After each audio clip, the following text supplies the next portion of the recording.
Students, स्वागत है आप सभी का जीरो से हीरो के 6वें एपिसोड में। और आज हम उन वाक्यों का इनडायरेक्ट बनाना सीखेंगे जिनसे या तो आदेश दिया जाता है या आदेश लिया जाता है, या सलाह दी जाती है, सलाह ली जाती है, प्रार्थना की जाती है, उपदेश दिया जाता है। समझ तो गए होंगे कि ऐसे सेंटेंस को हम लोग इंपरेटिव सेंटेंस कहते हैं। तो आज हम लोग इंपरेटिव सेंटेंस का इनडायरेक्ट बनाना सीखेंगे।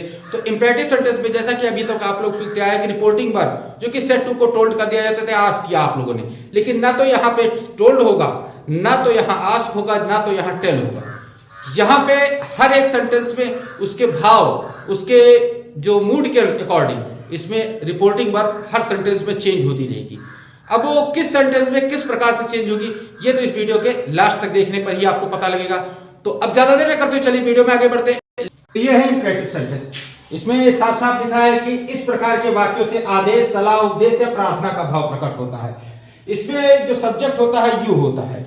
यू हमेशा छिपा हुआ होता है। जैसे कहा गया कि स्टैंड अप, तो स्टैंड अप तो ये इंपरेटिव सेंटेंस है, तो किससे कहा गया? आपसे कहा गया यू स्टैंड अप, तो यू हमेशा छिपा हुआ होता है। Sit down, you sit down, close the door, तो सामने वाले को, यानी जब भी आदेश दिया जा रहा होगा, जब भी उपदेश दिया जा रहा होगा, जब भी सलाह दी जा रही होगी, तो सामने वाले को दी जा रही होगी। और जो बोलने वाला होगा वो सामने वाले से किससे बात करता है? यू कह के ही बात करता है। इसीलिए ऐसे सेंटेंस का जो सब्जेक्ट होता है वो यू होता है, लेकिन ऐसे सेंटेंस पे यू लिखा हुआ नहीं मिलता है। इंपरेटिव सेंटेंस को किस प्रकार से पहचाना जाता है बहुत डिटेल में बता रखा है अपने पहले वीडियो लेक्चर में। आप जाके वहां देख सकते हैं कि इस जीरो से हीरो का जो मैंने सफर शुरू किया था, उसमें पहला वीडियो लेक्चर टेंस का था, दूसरा वीडियो लेक्चर सेंटेंस पहचानने का था।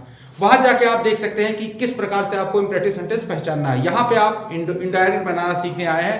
तो जब भी आप इसको इनडायरेक्ट बनाएंगे, तो इनडायरेक्ट बनाते समय अभी तक सेड के स्थान पे आप क्या करते थे? सेड के स्थान पे आप टोल्ड लाए, टेल लाए, आस्क्ड लाए, ये दो चीजें लाए। लेकिन इस सेंटेंस में, इंपरेटिव सेंटेंस में इनका प्रयोग आपको नहीं करना है। सेड के स्थान पे आपको यहां पे रिक्वेस्ट डालनी है, रिक्वेस्ट डालनी है, कमांड डालना है, ऑर्डर डालना है, या फिर एडवाइस डालना है। ये वर्ड आपको डालने हैं सेट के स्थान पे। और इनको डालने के लिए अलग अलग स्थितियां होती है, अलग अलग प्रकार के सेंटेंस होते हैं। उन सेंटेंसेस को पढ़ के ही आप लोग समझ सकते हैं कि कहां पे ऑर्डर पड़ेगा, कहां पे रिक्वेस्ट पड़ेगा, कहां पे कमांड पड़ेगा, कहां पे एडवाइस पड़ेगा। बस ध्यान से देखिएगा, क्योंकि एक एक चीज, एक एक सेंटेंस को मैं बहुत अच्छे से पहचान बताने वाला हूं कि बस सेंटेंस पढ़िए और पहचान लीजिए कि सेट के स्थान पे हमें क्या चीज डालनी है और आगे सेंटेंस को किस प्रकार से इनडायरेक्ट बनाना है। तो पहले अगर इसका जो डेफिनेशन है वो लिखना चाहे लिख सकते हैं, उसके बाद फिर चलते हैं एक एक सेंटेंस को पहचानना सिखाते हैं आपको। तो यहां देखिए कि लिख दिया मैंने कि यदि रिपोर्टेड स्पीच इंपरेटिव सेंटेंस में है, तो इनडायरेक्ट बनाते समय कुछ परिवर्तन किया जाते हैं, जो कि लिखे हुए हैं कि सेट के स्थान पर कमांडेड, रिक्वेस्ट, प्रेड, एडवाइस या ऑर्डर, इनमें से किसी का एक प्रयोग कर सकते हैं आप। कहां करना है ये आगे मैं आपको बताने वाला हूं कि कहां कमांडेड लगेगा, कहां रिक्वेस्ट लगेगा, रिक्वेस्टेड, कहां प्रेड, कहां एडवाइस, कहां ऑर्डर। ये इन सबको लगाने की अलग अलग सिचुएशन होती है, वो आगे वाली स्लाइड में मैं आपको बताता हूं। लेकिन यहां पे आप ध्यान रखिए कि सेट के स्थान पे आप इन वर्ड्स में से किसी एक का वर्ड करेंगे। टोल्ड या आस्क्ड का प्रयोग आप नहीं करेंगे। इन्वर्टेड कामा को हटा के टू का प्रयोग किया जाएगा। इन्वर्टेड कामा हटाएंगे, अभी तक इन्वर्टेड कामा हटा दी तो क्या लगाया था? क्या लगाने को इफ बताया और वेदर बताया, लेकिन ना तो यहाँ दैट लगेगा, तो यहाँ इफ लगेगा, ना तो यहाँ वेदर। इन तीनों में से कुछ नहीं लगेगा, यहाँ पे लगेगा टू। इस टू का प्रयोग होगा। और फिर जब जरूरी हो अगर, तो सेंटेंस में यदि प्रोनाउन दिया गया हो तो प्रोनाउन आप चेंज कर सकते हैं। क्लियर? तो जैसा कि अभी तक मैंने आपको बताया था कि आप टेंस, असर्टिव सेंटेंस में टेंस परिवर्तन करेंगे। प्रेजेंट को पास्ट बना लेंगे, पास्ट इंडेफिनिट को पास्ट परफेक्ट, या पास्ट परफेक्ट कॉन्टिन्यूअस टेंस को पास्ट कॉन्टिन्यूअस टेंस को पास्ट परफेक्ट कॉन्टिन्यूअस टेंस बना लेंगे। ये चीज करनी थी। लेकिन जब इंपरेटिव सेंटेंस की बात आती है, तो इंपरेटिव सेंटेंस में आपको टेंस परिवर्तन नहीं करना रहता है। इसमें सेंटेंस में जो वर्ब मिलेगी आपको फर्स्ट फॉर्म में ही मिलेगी, लेकिन कभी भी उस वर्ब की फर्स्ट फॉर्म को किसी और फॉर्म में आपको नहीं बदलना है। इन्वर्टेड कामा हटाइए, टू लगाइए, और टू लगाने के बाद यदि सेंटेंस में कहीं प्रोनाउन चेंज हो वो कीजिए। जैसे यहां मैंने लिख रखा है कि प्रोनाउन चेंज करना है, ना कि टेंस चेंज। तो इस बात का ध्यान रखिए कि आप कभी भी ऐसे सेंटेंस पे टेंस का परिवर्तन नहीं करेंगे। क्लियर? तो इसे नोट कर लीजिए। इसके बाद चलते हैं, फिर ये बताते हैं कमांडेड, रिक्वेस्ट, प्रेड, एडवाइस या ऑर्डर कहां कहां कैसे कैसे प्रयोग किए जाते हैं। तो पहले नियमों को लिख लीजिए, फिर आगे बढ़ते हैं हम। देखिए कि पहले नियमानुसार देखते हैं हम लोग कि यदि राजा अपनी प्रजा को, सेनापति अपने सैनिकों, धर्मगुरु अपने अनुयायियों को आज्ञा दे रहा है, तो वहां पे हम लोग सेट के स्थान पे कमांडेड का प्रयोग करते हैं। बहुत सारे लोग सोचते हैं कि यहाँ पे सेट के स्थान पे ऑर्डर्ड लगेगा, तो ऑर्डर्ड नहीं लगेगा, यहाँ पे कमांडेड इसलिए लगेगा। कमांडेड वहीं पे आप लोग यूज कीजिए जहां पे फॉलोअर कोई आज्ञा ले रहे हो। मतलब जैसे किसी के फॉलोअर हैं आप, मतलब कि जिसे किसी का अनुसरण करते, किसी को अपना आइडियल मानते हैं, और वो आपके सामने आ गया, तो वो आपको कोई आदेश दे रहा है, कोई आज्ञा दे रहा है, तब वहां पे आपके लिए, तो वहां पे इनडायरेक्ट बनाने के लिए वहां पे सेट के स्थान पे आपको कमांडेड का यूज करना है। ऑर्डर्ड का यूज वहां पे किया जाता है जो अपने माताहतों को ऑर्डर दिया जाता है, आदेश दिया जाता है, तब वहां पे आप ऑर्डर का यूज कीजिए। लेकिन जहां पे फॉलोअर्स को कोई ऑर्डर दिया जाता है, अनुयायियों को कोई आदेश दिया जाता है, वहां पे आप कमांडेड का यूज कीजिए। दोनों में अंतर बहुत बड़ा होता है, ध्यान से देखिए, क्योंकि बहुत सारी जगहों पे गलती ये कर देते हैं कि जब भी आपको करना हुआ ऐसे सेंटेंस आपके सामने आए कि the king said to his people, ये सेंटेंस आए तो सेड टू को बिना सोचे समझे आप लोग ऑर्डर्ड में चेंज कर देते हो। ऑर्डर्ड वहीं पे लगेगा जहां पे माताहत होंगे, यानी मालिक का नौकर से जो संबंध होता है, वैसे संबंध अगर कहीं मिल रहे हो तब आप वहां पे ऑर्डर का यूज कीजिए। यहां पे वैसा कोई संबंध नहीं मिल रहा है, जैसे हो गया the king said to his people, तब यहां क्या हो जाएगा, the king commanded his people. अब क्या बताया था मैंने कि इन्वर्टेड कामा आप हटा दीजिए, और इन्वर्टेड कामा हटा के आप टू का यूज कीजिए, तो यहां पे टू लगा दिया। अब कहीं पे आपको प्रोनाउन चीज दिख रहा है, पूरे सेंटेंस पे कहीं आपको प्रोनाउन नहीं दिख रहा, तो जब प्रोनाउन नहीं दिख रहा है तो पूरा सेंटेंस वैसे का वैसा है, और कोई दिक्कत नहीं लेने की जरूरत नहीं, बस वैसे ही लिखाइए। To decorate the city well at the time of prince visit, तो इसको ऐसे लिख लीजिए। क्लियर? बस ध्यान रखिए कि जो कमांडेड और ऑर्डर में क्या क्या करना है। अनुयायियों को, सेनापति अपने सैनिक को ऑर्डर दे रहा है, मतलब वो अनुयायी है उसके गुलाम नहीं है, तो भी यहां कमांडेड का ही यूज होगा। देखिए एग्जांपल लेता हूं मैं आपके लिए। यहां देखिए कि इसका एग्जांपल मैंने लिया है कि the general said to his soldier attack the enemy force, तो ये हो जाएगा the general commanded his soldier to attack the enemy force. बस कुछ करना नहीं है, बस ये लिख देना है to attack the enemy force. Clear? उम्मीद करता हूं चीज समझ में आ गई। अगर समझ में आ गई है तो ये वाला सेंटेंस आप लोग इनडायरेक्ट बना के कमेंट बॉक्स में बताइए कि आप लोगों को ये रूल आराम से समझ में आ चुका है। तो चलिए इसे नोट कर लीजिए और फिर आगे बढ़ते हैं, इसका दूसरा रूल लेते हैं। तो अगले नियमानुसार हम ये पाते हैं कि यदि प्रजा राजा से, यानी जो अभी रूल बताया था कि राजा प्रजा से या धर्मगुरु न्यायी से कह रहा हो, तो हम लोग कमांडेड लगाएंगे सेट के स्थान पे। लेकिन कहीं ये उल्टा हो जाए, प्रजा राजा से कुछ कह रही है, या फिर जो अनुयायी है वो धर्मगुरु से कुछ कह रहे हैं, या सिपाही अपने सेनापति से कुछ कह रहा है, या फिर ऐसे कोई जो फॉलोअर अपने जिसको फॉलो करता उससे कोई बात कह रहा है, तो वहां पे आप लोग सेड के स्थान पे प्रेड का यूज करेंगे। अधिकतर ऐसे सेंटेंस में आपको रिपोर्टेड स्पीच में काइंडली लगा हुआ मिल जाएगा। अगर नहीं मिलता है लेकिन फिर भी ऐसा कोई भाव निकल रहा है तो आप प्रेड का यूज कीजिए। मोस्टली सेंटेंस में आपको काइंडली मिल जाएगा, जिससे आप आराम से पहचान सकते हैं। लेकिन अगर काइंडली नहीं मिल रहा है, फिर भी यही भाव निकल रहा है आपके सामने, तो आप सेट के स्थान पे प्रेड का यूज कीजिए। एग्जाम्पल लिया मैंने कि the soldier said to the general kindly sanction my leave, तो यहां पे देखिए काइंडली लगा हुआ मिल रहा है, तो आप इसको करेंगे क्या कि the soldier prayed the general. अब यहां से काइंडली आप हटा दीजिए, काइंडली को नहीं रखेंगे आप लोग। The soldier prayed the general, फिर क्या हो जाएगा टू तब सैंक्शन। अब क्या बता था, आवश्यक प्रोनाउन परिवर्तन, तो यहां पे सोल्जर के अकॉर्डिंग माई चेंज होगा, इसीलिए यहां पे हिज लगा दिया जाएगा, kindly sanction his leave. Clear? तो आपको समझ में आ गया होगा कि जब भी ये उल्टे हो, यानी कि कोई फॉलोअर अपने जिसको फॉलो करता उससे कोई बात कह रहा हो, तो उसमें आप लोग सेट के स्थान पे जो है प्रेड का यूज कीजिए। ऐसे सेंटेंस आपको मोस्टली काइंडली लगे हुए मिल सकते हैं, और जब भी मिले आपको इनडायरेक्ट बनाते समय उस काइंडली वर्ड को हटा देना है। बहुत सारे स्टूडेंट गलती ये कर जाते हैं कि ऐसा वर्ड मिलता है जिससे उसमें बताया था कि ऑर्डर लगा देते, वैसे इसमें बताया रिक्वेस्ट लगा देते, लेकिन इसमें रिक्वेस्ट नहीं लगानी, इसमें प्रेड लगाना। रिक्वेस्ट कहां लगानी है वो आगे चल के मैं आपको बताता हूं कि रिक्वेस्ट कैसे सेंटेंस में आपको किस स्थान पे लगानी है। क्लियर? तो इसे नोट कर लीजिए और फिर आगे बढ़ते हैं तो वो रिक्वेस्ट वाले सेंटेंस देखते हैं। तो अगले नियमानुसार हमें पाते हैं कि यदि स्वामी अपने सेवक से कुछ कह रहा है या फिर कोई बड़ा अपने से छोटे को आज्ञा दे रहा है, तब वहां पे सेड के स्थान पे आप ऑर्डर्ड का यूज कीजिए।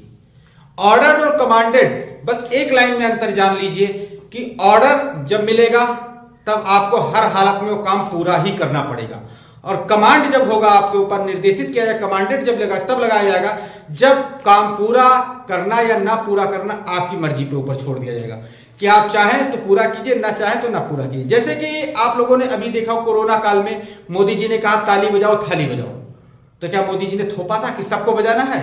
उन्होंने निर्देशित किया था, कमांड किया था लोगों को कि आप लोग चाहें तो ताली या थाली बजा दीजिए। बहुत सारे लोगों ने नहीं किया, कोई फोर्स नहीं था, कोई जबरदस्ती नहीं थी। लेकिन अगर वहीं पर आपके पापा आए, आपने आपसे कहा कि उठो और पढ़ो, तो आपको पढ़ना ही पड़ेगा, क्योंकि वो ऑर्डर आप टाल नहीं सकते। तो वहां पे आपको ऑर्डर लगाना पड़ेगा। तो वो कार्य जिसको करना मजबूरी हो, करना ही पड़ेगा, उसके लिए आप सेट के स्थान पे ऑर्डर लगाइए, और जिसको करने में आपकी स्वेच्छा हो, करें या ना करें आपकी मर्जी है, तो वहां पे आप कमांड लगाइए।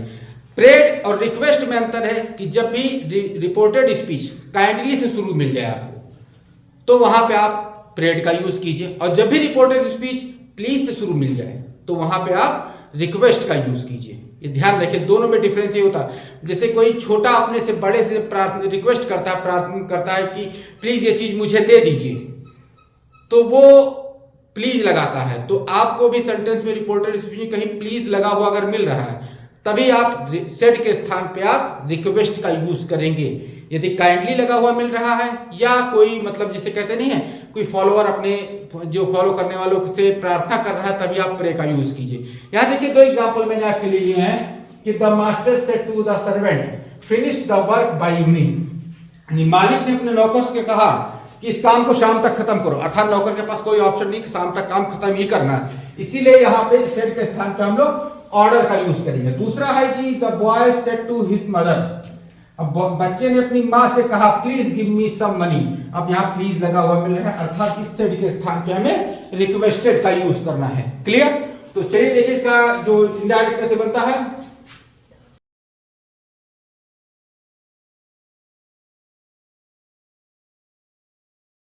क्लियर? दूसरा देखिए कहां पे आता है कि the boy requested his mother. अब क्या करेंगे, जैसे वहां पे काइंडली आप हटा दिए थे, वैसे यहां पे प्लीज भी आप हटा देंगे, प्लीज नहीं लगा देंगे, रहने देंगे। तो टू गिव और मी को आप चेंज करेंगे बॉय के अकॉर्डिंग, हिम लगा देंगे, give him some money. Clear? देखिए दोनों किस प्रकार से बने कि the master ordered the servant to finish the work by evening और the boy requested his mother to give him some money. Clear? तो उम्मीद करता हूं कि अब आपके दिमाग में ये कंफ्यूजन दूर हो गई होगी कि किस सेंटेंस में हमें कमांड लगाना है, किस सेंटेंस में हमें ऑर्डर लगाना है, किस सेंटेंस में हमें प्रेड करना है, किस सेंटेंस में हमें रिक्वेस्ट करना है। क्लियर? तो अब उम्मीद करता हूं ये चीज आपको कंफ्यूज कभी नहीं करेगी। तो चलिए इन सेंटेंस में नोट कर लीजिए, फिर आगे बढ़ता हूं मैं। तो अगले नियमानुसार में पाते हैं कि यदि वक्ता और श्रोता हम उम्र है, अर्थात दो ऐसे लड़के जो एक ही क्लास में पढ़ रहे हों और एक ही उम्र के हों, और बोलने वाला और सुनने वाला, जैसे कहते हैं दो फ्रेंड आपस में बैठे पढ़ रहे हैं, तो कहा कि चलो यार फिजिक्स पढ़ा जाए, चलो यार इंग्लिश पढ़ ली जाए। तो हम उम्र है, सामने वाला जो बोलने वाला वो वक्ता होगा, सुनने वाला होगा श्रोता होगा। तो ऐसे सेंटेंस जब कभी भी आपके सामने आए, तो वहां पे सेड टू के स्थान पे, सेड के स्थान पे आपको एडवाइस्ड का यूज करना रहता है। हम उम्र रहे, एक ही क्लास में, जैसे एक ही उम्र के बच्चे पढ़ रहे हैं, एक ही दूसरे के साथ पढ़ रहे हैं, तो जब भी बोलने वाला ऐसे सेंटेंस बोलेगा तो आप ये ध्यान रखिए कि वहां पे सेड के स्थान पे एडवाइस का यूज करेंगे। जैसे एग्जांपल क्या कि he said to Mohan write a letter to him, तो इसमें कहा गया कि he advised Mohan to write a letter to him. Clear? तो यही कुछ ऐसे वर्ड थे जो सेड के स्थान पे यूज होने वाले थे। यहां पे इसको ये खत्म होता है, और उम्मीद करता हूं कि जो said, advice, command, request, prayed, ये कहां लगाना है ये आपकी समझ में आ गया होगा। और अब आगे बढ़ते हैं, और आगे बढ़ के जानने की यदि रिपोर्टेड स्पीच निगेटिव में मिल रही है तब क्या करेंगे। यानी अभी तक तो अफर्मेटिव चल रहा था, नॉर्मल सा सेंटेंस था। हमने क्या किया, इन्वर्टेड कामा हटाया, टू लगाया और बाकी सेंटेंस को वैसा का वैसा ही लिख दिया। यदि कहीं पर प्रोनाउन आया तो उसे हमने चेंज कर लिया। और ऑर्डर देने वाले सेंटेंस, कमांड देने वाले सेंटेंस, इनको तो अच्छे से आप समझ ही गए होंगे, कई बार रिवीजन कर चुका हूं।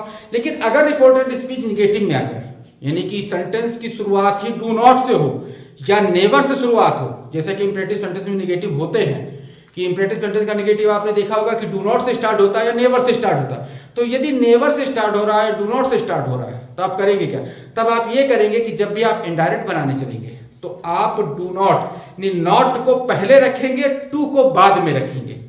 जो वहां पे रिपोर्टिंग वर्क में जो चेंज करना हो तो करेंगे ही, उसके बाद आप नॉट लगाएंगे, नॉट के बाद टू लगाएंगे, या फिर नेवर आया तो पहले नेवर लगाएंगे उसके बाद टू लगाएंगे, और उसके बाद बाकी सेंटेंस अगर प्रोनाउन चेंज है तो कीजिए, नहीं है तो प्रोनाउन चेंज मत कीजिए, बाकी सेंटेंस वैसे का वैसा ही उसके पास बाद उतार देंगे। तो चलिए इस सेंटेंस को नोट कीजिए, इस नियम को नोट कीजिए, इसके बाद उस नियम को भी मैं लिख देता हूं और एग्जांपल भी लिख देता हूं, जिससे कि वो नियम आपकी समझ में पूरी तरीके से आ जाए। क्लियर? तो यहां देखिए कि जो भी रिपोर्टेड स्पीच आपको निगेटिव में मिल जाती है, अर्थात ये डू नॉट या नेवर से स्टार्ट होगी, तो इसका डायरेक्ट दो प्रकार से बनाया जाता है। पहला क्या होता है कि पहला होगा कि सेट को फॉरवर्ड में चेंज कर देना है। सेट को किस में चेंज करना है? फॉरवर्ड में चेंज करना है, और रिपोर्टेड स्पीच को अफर्मेटिव में बदल लेना है। अर्थात रिपोर्टेड स्पीच से जो हमारा निगेटिव वर्ड होगा उसे हटा देना है और सेट को फॉरवर्ड में बदल लेना है। या फिर आप सेट को फॉरवर्ड में ना बदलना चाहे तो सेंटेंस का जैसा मूड हो, यानी जैसे मैंने बताया कमांड, रिक्वेस्ट, ऑर्डर, प्रेड या फिर एडवाइस, जो कुछ आपको उचित लगे वहां पे वो लगाइए सेट के स्थान पे। और जब इन्वर्टेड कामा हटाइए और पहले नॉट का प्रयोग कीजिए, बाद में टू का प्रयोग कीजिए। अगर नेवर है तो पहले नेवर का यूज कीजिए, बाद में टू का यूज कीजिए, और फिर उसे डायरेक्ट बना लीजिए। जैसे एग्जांपल मैंने लिया है कि father said to his son do not go there with him, तो इसको दो तरीके से हो सकता है। इससे हो गया father forbid his son to go there with him. एक तो तरीका ये आपके सामने है कि father forward his son to go there with him, या फिर हो जाएगा कि father ordered his son not to go there with him. Clear? तो ये दोनों जो है इस तरीके से इसका निगेटिव बनाया जा सकता है। तो उम्मीद करता हूं कि रिपोर्टेड स्पीच अभी यदि आपके सामने आ रही है और निगेटिव में आ रही है तो कैसे आपको उसका इनडायरेक्ट बनाना यह आपकी समझ में आ गया होगा। तो चलिए इसे नोट कीजिए। इसके बाद इसकी अगली स्लाइड जो हमें मिलती है वो मिलेगी कि कहीं रिपोर्टेड स्पीच दो जो इंपरेटिव सेंटेंस के साथ आ जाए। जैसे कहा गया the master said to his servant go to market and bring some vegetable, तो ये दो इंपरेटिव सेंटेंस एक साथ मिल गए। तो ऐसे दो इंपरेटिव सेंटेंस को किस प्रकार से डायरेक्ट बनाया जाएगा वो आपको मैं अगली स्लाइड में बताता हूं, तो पहले से आप नोट कर लीजिए, फिर आगे बढ़ते हैं। तो अगले नियम अनुसार ये होता है कि यदि रिपोर्टेड स्पीच में दो इंपरेटिव सेंटेंस मिल रहे हैं, कहीं कहीं पे आपको मिल जाते हैं कि एक ही रिपोर्टेड स्पीच में दो इंपरेटिव सेंटेंस मिले, तो करना क्या है, तो यदि दोनों सेंटेंस आपको अफर्मेटिव में मिल रहे हैं, दोनों सेंटेंस आपको अफर्मेटिव में नजर आ रहे हैं, पॉजिटिव सेंटेंस है, तो उनको करना क्या है कि पहले सेंटेंस में यानी पहले वर्ब में क्या करना है, आपको इन्वर्टेड कामा हटाना, टू लगाना है और सेम टू सेम वैसा लिख देना है, और दूसरा वाला सेंटेंस एंड लगाकर उसी के साथ पूरा का पूरा वैसे उतार देना है। जैसे यहाँ पे देखिए क्या लिखा है कि he said to his servant go to market and bring some fruit, तो यह हो जाएगा ही ऑर्डर्ड हिज सर्वेंट, और फिर ये हो जाएगा to go market and bring some fruit, इसको वैसे लिख देना है and bring some fruit. Clear? अब दूसरा सेंटेंस यदि दोनों सेंटेंस में से एक निगेटिव मिल रहा है आपको, एक अफर्मेटिव मिल रहा है, जैसे यहां देखिए दोनों में दिख रहा है, एक अफर्मेटिव में एक निगेटिव में, तो करने के जो सेंटेंस आपका निगेटिव में दिख रहा होगा उस सेंटेंस में वर्ब के पहले आप नॉट टू का यूज कर देंगे। अगर वो सेंटेंस बाद में आ रहा हो तो भी आप वर्ब के पहले नॉट टू लगाइए। यदि वो सेंटेंस शुरू में आ रहा हो यानी पहले ही वो सेंटेंस आ रहा हो तो भी वर्ब के पहले आप नॉट टू का यूज कीजिए, सेकंड वाली वर्ब को एंड के साथ वैसे का वैसे ही लगा देंगे। अगर दूसरे में आ रहा है तो पहले वाली वर्ब के साथ क्या करेंगे, देखिए ही सेड टू मी, तो he advised me to keep quiet and not to disturb him। Clear? कुछ इस प्रकार से इसको कर देना है कि he not to disturb him. यहाँ देखिए बाद में आया था तो हमने नॉट टू का प्रयोग बाद में किया, लेकिन शुरू में जो चेंजेस थे वो मैंने की। अगर ये शुरू में आया होता तो नॉट टू का प्रयोग यहाँ सीधे सीधे कर लिया था, एंड लगा के फिर वर्ब की फर्स्ट फॉर्म के साथ वैसे का वैसा ही लिखे थे। क्लियर? तो उम्मीद करता हूं कि अब कभी भी यदि आपके रिपोर्टेड स्पीच में 2 इंपरेटिव सेंटेंस आपको नजर आ जाएंगे तो आपको इनडायरेक्ट बनाते समय आप उनको परेशान नहीं होंगे, कंफ्यूज नहीं होंगे। क्लियर? तो चलिए इसे नोट कर लीजिए। तो स्टूडेंट्स, इसी के साथ आज का वीडियो लेक्चर समाप्त किया जाता है, लेकिन इंपरेटिव सेंटेंस अभी खत्म नहीं हुआ है। इंपरेटिव सेंटेंस में अभी भी बहुत सारे रूल हैं। अभी लेट का यूज बाकी है जो कि इंपरेटिव सेंटेंस के अंतर्गत ही आता है। तो वीडियो लेक्चर लंबा हो चुका था, इसीलिए मैंने इस वीडियो को यहीं पे खत्म करना उचित समझा। और इसके आगे आने वाला वीडियो जो एपिसोड नंबर 7 होगा, जिसमें मैं आपको लेट का यूज बताऊंगा और साथ ही साथ बचे हुए इंपरेटिव सेंटेंस के रूल भी लिखाऊंगा। तो उस वीडियो को यदि आपको समय से पाना है तो चैनल को आप सब्सक्राइब करके रखिए, साथ ही साथ बेल नोटिफिकेशन ऑन कर लीजिए। और मिलता हूं अपने अगले वीडियो लेक्चर में, तब तक के लिए जय हिंद, जय भारत।